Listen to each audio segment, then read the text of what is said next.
अस्सलाम वालेकुम दोस्तों, मेरा नाम डॉक्टर इलियास गैरे है और आज की इस वीडियो में हम MD-CAT 2022 के बायोलॉजी के पार्ट के लेक्चर नंबर 2 को डिस्कस करने जा रहे हैं। लेक्चर नंबर 1 में हमने 1 से लेकर MCQ नंबर 37 तक डिस्कस किए थे।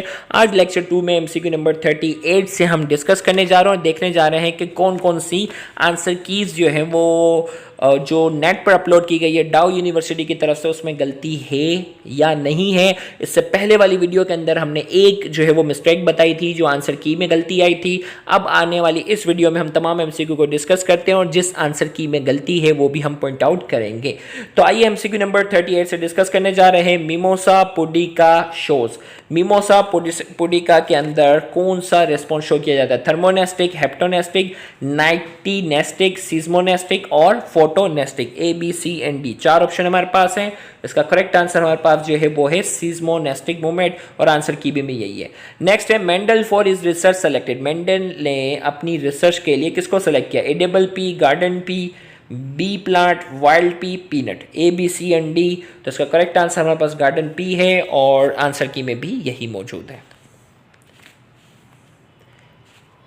नेक्स्ट हमारे पास है this lipid is most common abundant richest source of energy in plant and animal body. Plant और एनिमल के अंदर कौन सा जो है वो रिचेस्ट सोर्स ऑफ एनर्जी है? ऑप्शन ए में कहा जा रहा है फॉस्फोलिपिड, ऑप्शन बी में कहा जा रहा है कैरोटिनॉइड्स, ऑप्शन सी में कहा जा रहा है टर्पिनॉइड्स, ऑप्शन डी में कहा जा रहा है टर्पिनेस और ऑप्शन ई में कहा जा रहा है असाइल ग्लाइसरॉल। तो इसका करेक्ट आंसर हमारे पास क्या है? E, acyl glycerol is the correct answer. Next हमारे पास है the organ perform same function in different groups of organism but are different in this internal structure. भाई फंक्शन सेम है, स्ट्रक्चर डिफरेंट है, तो वो ऑर्गन क्या कहलाता है? वो ऑर्गन क्या कहलाएगा वो हमें बताना है। तो इसका करेक्ट आंसर क्या है? वो एनालोगस कहलाता है। जबकि क्या होता है, इसी का अगर अपोजिट कर लो कि फंक्शन डिफरेंट हो, स्ट्रक्चर सेम सिमिलर होता है, तो वो क्या कहलाता है? होमोलोगस कहलाता है। तो यहाँ इसने जो है वो क्या किया है, वही होमोलोगस की डेफिनेशन को उसने रिवर्स कर दिया है कि भाई फंक्शन जो है वो the organ perform same function same है in different group of organism but are different in internal structure different है, तो वो क्या कहलाएंगे? एनालोगस कहलाएंगे। तो लिहाजा 41 का MCQ का आंसर सी है और यही होना चाहिए। नेक्स्ट हमारे पास है the hard part of the seed is due to presence of. भाई सीड का जो हार्ड वाला जो पार्ट होता है वो किसकी वजह से होता है? ऑप्शन ए में कहा जा रहा है कॉलेनकाइमा, स्केलेरेनकाइमा, स्केलेरेट्स, फाइबर्स और पेरेनकाइमा। ABCD।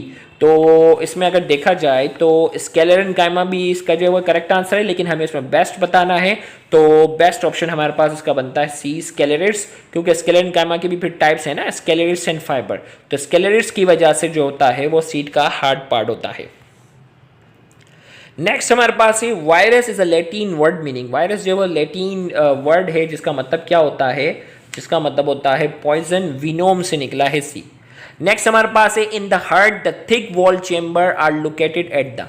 हार्ट की बात हो रही है। In the heart the thick wall chamber जो है वो सबसे ज्यादा थिकेस्ट पार्ट आपने बताना है, apex, lower side, lateral side, dorsal side या वेंट्रल साइड। तो थिक वॉल चेंबर की अगर यहाँ बात हो रही है सबसे थिकेस्ट, हमें अगर कंपैरिजन करना हो तो इसका आंसर ए है, एपेक्स, और आंसर की में भी यही है।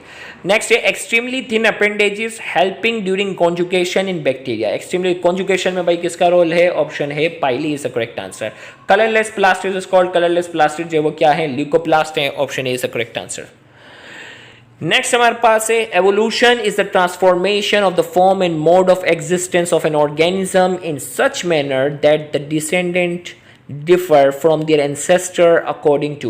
Option A Weismann, option B Lamarck, option C Charles, option D Zimmerman and option E Darwin. भाई ये एवोल्यूशन के बारे में किसने बताया कि मोड ऑफ एग्जिस्टेंस वगैरह में फॉर्म में तब्दीली आती है इस तरीके से कि जो डिसेंडेंट होते हैं, नई आने वाली नस्ल होती है, वो अपने एंसेस्टर से क्या होती है? अलग होती है।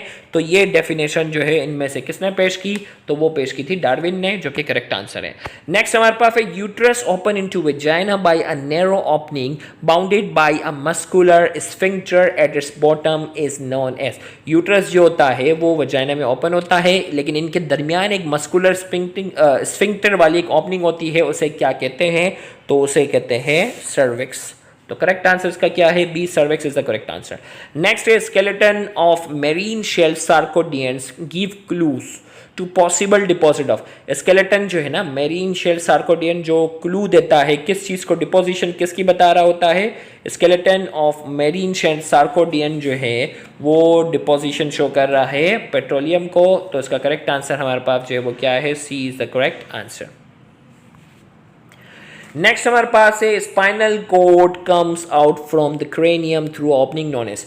भाई स्पाइनल कोड जो है ना भाई क्रेनियम दिमाग को प्रोटेक्ट कर रहा है, अब उस दिमाग से निकलता है स्पाइनल कोड। अब जो उस क्रेनियम की एक ओपनिंग होती है उसका नाम बताना है। ऑप्शन ए में कहा जा रहा है foramen magnum, option B lumen, option C ganglion, option D acetabulum, option E glenoid cavity. तो करेक्ट आंसर इसका हमारे पास क्या है करेक्ट आंसर इसका है फोरामेन मैग्नम। एक ओपनिंग होती है जिससे स्पाइनल कोड निकलता है। Endocytosis which involve injection of solid material, endocytosis जिसके जरिए सॉलिड मटेरियल को सेल इंटेक्ट करता है उसे क्या कहते हैं फेगोसाइटोसिस। प्लांट लाइक प्रोटिस्टा क्या कहलाते हैं प्लांट लाइक प्रोटिस्टा जो है वो कहलाते हैं अल्जी। तो E is the correct answer.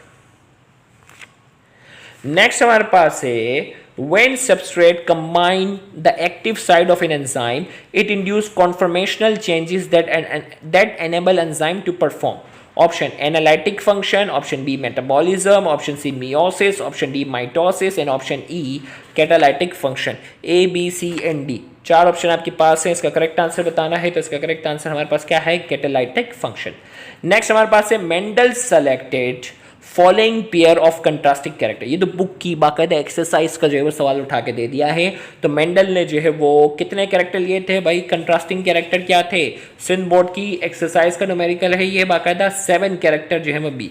Power house of cell यहाँ एक मिनट थोड़ा सा हम इसको फोकस कर लेते हैं। Okay power house of cell is power house of cell क्या है भाई बहुत ही बच्चों वाला सवाल आ गया, इससे आसान पेपर नहीं बन सकता था। माइटोकॉन्ड्रिया।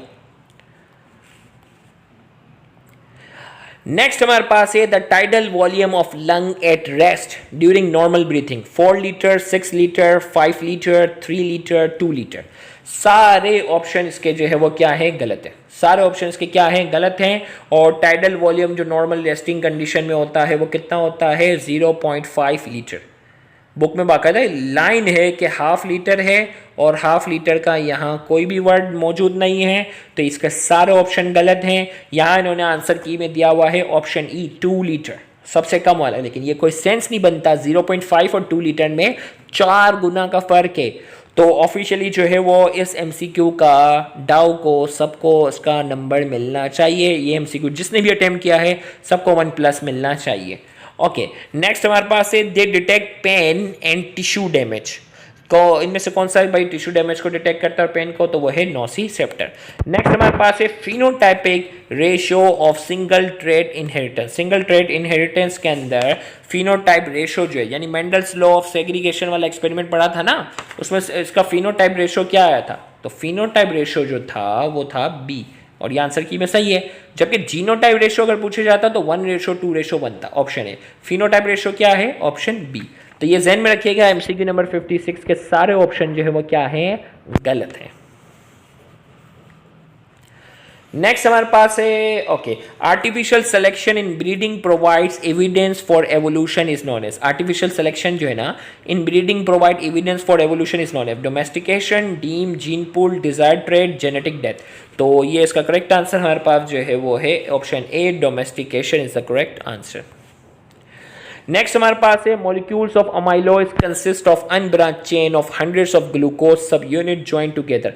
भाई अमाइलोज जो है ना उसमें जो है वो अनब्रांच चेन होती है जिसमें हंड्रेड्स ऑफ ग्लूकोज जो है वो यूनिट जुड़े हुए होते हैं। उस बॉन्ड का नाम बताना है किस बॉन्ड के तहत वो जुड़े हुए होते हैं, तो उस बॉन्ड का नाम है ऑप्शन सी 1,4 ग्लाइकोसाइडिक लिंकेज के जरिए क्या होते हैं ये जुड़े हुए होते हैं। Next it provide protection of coastline from storm, shelter for marine organism, assist in carbon and nitrogen fixation। इनमें से कौन सा है जो नाइट्रोजन फिक्सेशन में जो है वो हेल्प कर रहा होता है, option A polyp, coral reefs, mediosa, aurelia, hydra. A B C and D. अगर उसमें आप गौर से अगर देखें तो पॉलिप जो है वो हाइड्रा जो है वो पॉलिप फॉर्म है, और ओरिलिया यानी जेलीफिश जो है वो मिडोसा फॉर्म है। तो ये चारों जो है ये तो हाइड्रोजन नाइट्रोजन फिक्सेशन में इनका कोई रोल नहीं है, तो क्या कौन सा ऑप्शन बचा? Coral leaf is the correct answer, और बुक में भी यही लिखा हुआ है। Next, each enzyme has a dimple और groove at specific side is called. ये बाकायदा बुक की सीधी सीधी लाइन है, स्पेसिफिक साइड पर एक ग्रूव और होता है, उसे हम कहते हैं एक्टिव साइट। नेक्स्ट हमारे पास है light reaction of photosynthesis take place in. Light photosynthesis का लाइट रिएक्शन होता है और एक होता है डार्क रिएक्शन। तो लाइट रिएक्शन जो फोटोसिंथेसिस का होता है वो किस पार्ट में होता है? वो होता है thylakoid. The vacated vesicular follicle form a fatty yellow structure on an ovary. भाई फॉलिकल जो बच जाता है ना, जिसमें ओवम निकलने के बाद, उस स्ट्रक्चर को क्या कहते हैं? बहुत ही आसान सवाल, और इसका करेक्ट आंसर हमारे पास जो है वो ऑप्शन बी है, कॉर्पस ल्यूटियम।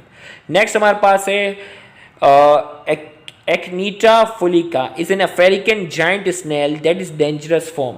ये जो है वो एक जाइंट स्नेल की बात हो रही है, और ये जाइंट स्नेल किसके लिए डेंजरस है? ऑप्शन है agricultural paste, for silk worm, for paper industry, apiculture paste, sericulture paste. बहुत ही आसान सवाल है, और इसका करेक्ट आंसर हमारे पास है agriculture pest. The enzyme which is use in Calvin cycle. Calvin cycle के अंदर कौन सा एंजाइम जो है वो इस्तेमाल होता है? ऑक्सीडेज, रिडक्टेज, आइसोमेरेज, रुबिस्को या pepsin. A B C and D, चार ऑप्शन हमारे पास है, और उसका करेक्ट आंसर हमारे पास है रुबिस्को एंजाइम। नेक्स्ट हमारे पास है the flexible articulating cartilage between the joints become denatured by the deposition of calcium which make the bone hard. This disease is called। भाई कैल्शियम डिपॉजिट की वजह से जो जॉइंट का जो फ्लेक्सिबल वाला पार्ट होता है वो हार्ड हो जाता है, तो उस डिजीज को क्या कहते हैं? तो उस डिजीज को हम कहते हैं आर्थराइटिस। नेक्स्ट हमारे पास है H B molecules in each red blood cell. ये बाकायदा मैंने तो अपने टेस्ट में भी शामिल किया था, वही बुक की लाइन से लेकर। तो जिन्होंने हमारा वाला टेस्ट दिया होगा उसको पता होगा कि एक रेड ब्लड सेल के अंदर जो हीमोग्लोबिन मॉलिक्यूल की तादाद होती है 280। तो यहाँ जाकर एमडीकेट 2022 के बायोलॉजी वाला पार्ट जो है वो मुकम्मल हुआ। इंशाल्लाह अगली वीडियो के अंदर हम केमिस्ट्री के पेपर को डिस्कस करेंगे, और इसके आंसर कीज में हमें जो डाउट होगा उसको भी हम पॉइंट आउट करेंगे, तो उस वीडियो को भी देखना मत भूलिएगा। Thank you very much. अल्लाह हाफिज़।